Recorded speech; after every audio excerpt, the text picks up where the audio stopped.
Over the last several decades, the tools available for mixing audio have evolved. And when the tools evolve, our skills and strategy must evolve too.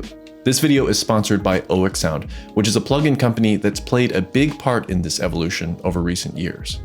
They just released a new plugin called Bloom. I'll show you more on that in a moment. First, let's look at a couple of key plugin developments that have changed the way we mix.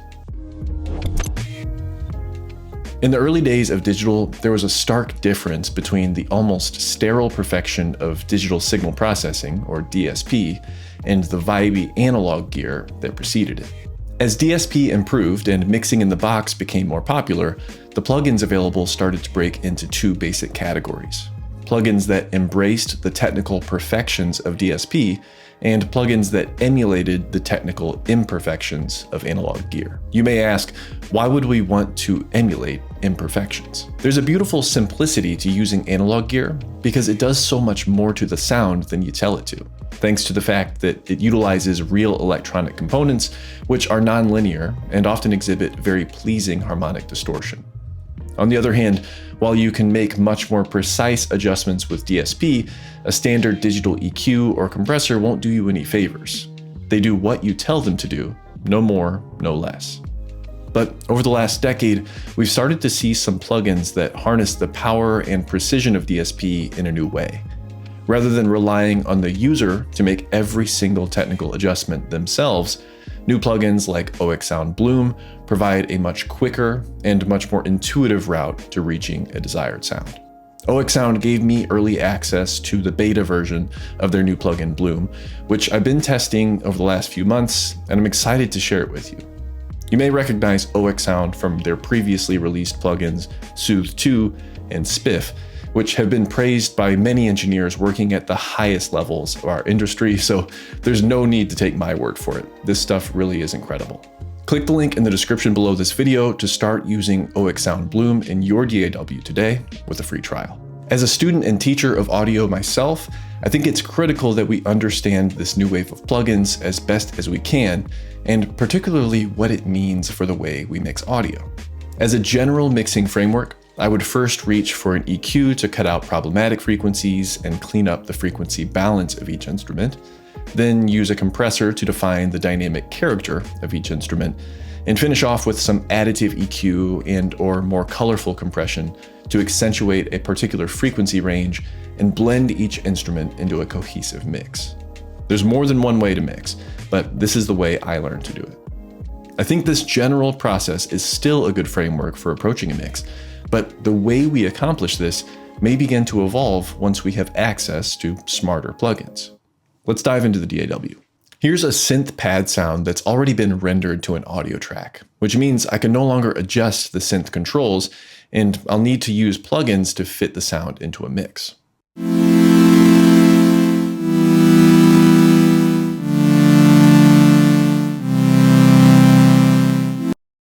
I could use subtractive EQ to cut in the low mids and cut out some of the mud.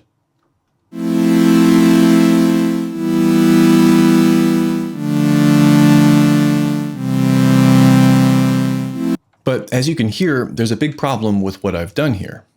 The low mid cut only fixes the resonance in the first chord. In order to correct for each chord, I'd have to use a wider Q, multiple filters, or automation. But let's set up Soothe 2 with a similar intention in mind. I'll tell Soothe 2 to be particularly sensitive in this area. And as you can see and hear, it will dynamically change with each chord.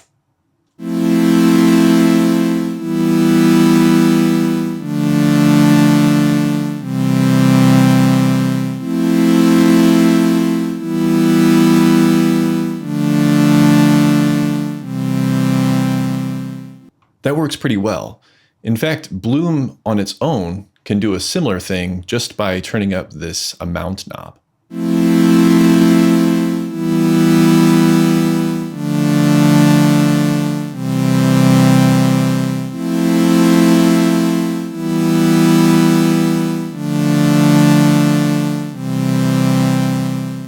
Doing this immediately brings a level of clarity to the signal that would have probably taken a human a lot of experimentation to accomplish with standard tools.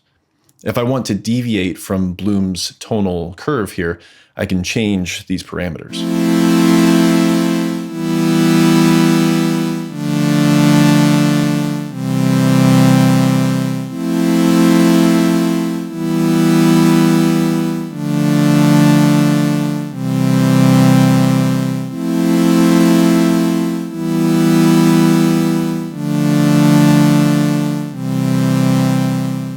While it's often easy to understand new EQ or compressor plugins in my videos, these types of plugins are much more difficult to pinpoint.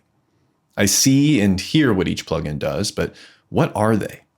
Oeksound Soothe 2 is a dynamic resonance suppressor, and Bloom is an adaptive tone shaper.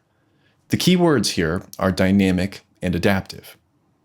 Soothe 2 seems to behave like a multiband compressor with a lot of bands that automatically seek and destroy resonant frequencies when they pop up. Bloom is adaptive and context-aware, which means it responds differently to different input signals based on the perceived tonal balance. While a regular digital EQ will apply a static curve to the input signal, Bloom continuously adapts to the incoming audio to make it sound more balanced. How exactly does it do this? I have no idea.